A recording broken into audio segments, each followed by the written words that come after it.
तो दोस्तों मैं आज बात करने वाला हूँ ये स्टेबिलिटी वाले क्वेश्चन की। ये क्वेश्चन जल्दी आ सकता है, ठीक है। तो इस क्वेश्चन में बोला गया कि किसकी स्टेबिलिटी फर्स्ट में किसकी ज़्यादा होगी, सेकंड में किसकी ज़्यादा होगी। तो अगर मैं आपको फर्स्ट वाला समझाऊँ तो आप फर्स्ट में क्या समझोगे, क्योंकि बोलोगे यहाँ जहाँ मतलब कि जहाँ पर डेंसिटी कम होगी इलेक्ट्रॉन की, है ना, वहाँ पर आपके हिसाब से वो ज़्यादा स्टेबल होना चाहिए, क्योंकि वहाँ पर कोई भी इलेक्ट्रोफाइल कम जल्दी अटैक करेगा, है नहीं।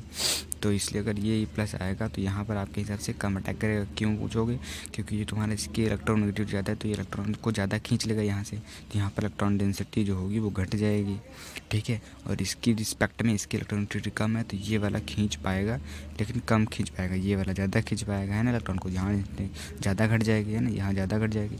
यहाँ पर इलेक्ट्रॉन डेंसिटी जब खींच लेगा तो यहाँ इलेक्ट्रॉन डेंसिटी घटेगी, लेकिन इसके रिस्पेक्ट में कम घटेगी, क्योंकि ये ज़्यादा खींच रहा है ना, इसकी इलेक्ट्रॉन ज़्यादा है। तो इसकी इलेक्ट्रॉन डेंसिटी थोड़ी थोड़ी मतलब थोड़ी ज़्यादा है, इसकी थोड़ी बहुत ज़्यादा कम है, तो इस पर इलेक्ट्रोफाइल जल्दी अटैक नहीं करेगा। इसका मतलब इसकी स्टेबिलिटी तुम्हारे हिसाब से ज़्यादा होनी चाहिए, लेकिन ये नहीं होता है, इसकी स्टेबिलिटी ज़्यादा नहीं होती है। अब तुम पूछोगे क्यों, क्योंकि अगर मैं क्लोरीन की बात करूँ, क्लोरीन जनरली पी ऑर्बिटल का एलिमेंट होता है, ठीक है, पी ऑर्बिटल का। और इसमें इसका पीरियड कितना होता है, इसका पीरियड नंबर की बात करूँ तो ये तुम्हारा होता है जनरली 3, और 3 पीरियड नंबर है तो ये 3s 3p 3d ये चीज़ होती है। ये पी ऑर्बिटल का मतलब इसका पी फुल हो सकता है, लेकिन डी वाला भी खाली है। इसका जो डी ऑर्बिटल खाली होता है यही वाला इसके साथ ओवरलैप कर सकता है, जिसे हम बोलते हैं बैक बॉन्डिंग। तो यहाँ पर बैक बॉन्डिंग पॉसिबल है, और जहाँ पर बॉन्ड बनते हैं उसका मतलब उसकी स्टेबिलिटी बढ़ती है। अगर इसकी स्टेबिलिटी बढ़ जाएगी तो आपके हिसाब से नहीं, यही देख लो ना, बैक बॉन्डिंग हो रही है तो स्टेबिलिटी इसकी ज़्यादा होनी चाहिए। तो इसके पीछे का राज यही है कि इसकी स्टेबिलिटी ज़्यादा होती है विद रिस्पेक्ट टू दिस।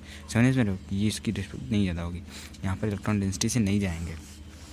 अगर इस क्वेश्चन की बात करूँ, इसमें स्टेबिलिटी के हिसाब से अगर आप देखोगे, आप तो बोलोगे इस कार्बन आयन का जो रेजोनेंस चल रहा है 1 2 3 बहुत ज़्यादा चल रहा है विद रिस्पेक्ट टू दिस, क्योंकि यहाँ डबल बॉन्ड है, यहाँ पर ज़्यादा रेजोनेंस चल ही नहीं रहा, ठीक है, यहाँ पर चल रहा है बहुत ज़्यादा। तो आपके हिसाब से ये स्टेबल होना चाहिए, लेकिन ये वाला स्टेबल नहीं होता है।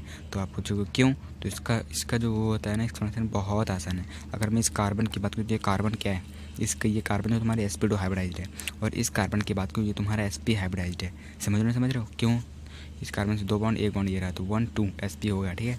यहाँ 1 2 3 है तो sp2 हो गया।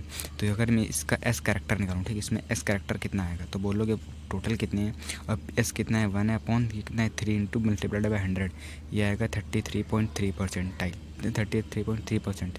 इसमें अगर मैं बात करूँ एस कैरेक्टर की, ठीक है, तो इसमें अगर बात करूँ एस कैरेक्टर की टोटल 1 अपॉन कितना हो जाएगा, दोनों 2 हैं, इंटू मल्टीप्लाइड बाई 100, तो ये 50% निकल रहा है, ठीक है।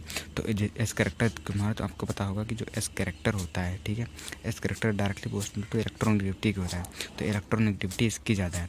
तो बोलो मोर इलेक्ट्रोनेगेटिव पर ज़्यादा माइनस मतलब होता है, स्टेबल होता है, या फिर लेस स्टेबल पर। तो जो ज़्यादा स्टेबल होगा ना उसी पे तो मानोगे, है कि नहीं, जो ज़्यादा स्टेबल होगा उसी पर तो मान। इलेक्ट्रॉन जो एक की कम है, ठीक है, एक इलेक्ट्रॉन कम है, एक की इलेक्ट्रोनेगेटिविटी ज़्यादा है, तो किस पर अटैक, किस पर मतलब माइनस स्टेबल होगा, जिसकी इलेक्ट्रोनेगेटिविटी ज़्यादा होगी। अगर जिसकी इलेक्ट्रोनेगेटिविटी कम है वो इलेक्ट्रॉन क्यों लेगा, अच्छा ये बताओ, है ना, जिसकी ज़्यादा वो खींच लेगा, तो इसलिए उसकी स्टेबिलिटी बढ़ जाएगी, तो इसकी स्टेबिलिटी तुम्हारी बढ़ जाएगी। क्यों, ये मैंने बता दिया, ठीक है, इसका एक्सप्लेनेशन पूरा दे दिया है। तो दोस्तों अगर आपको वैसी वीडियो और चाहिए तो हमारे चैनल को सब्सक्राइब कीजिए, लाइक कीजिए। मैं आपको उसकी पूरी इमेजेस दे रहा हूँ, ठीक है, पूरे एक्सप्लेनेशन की। Thank you. तो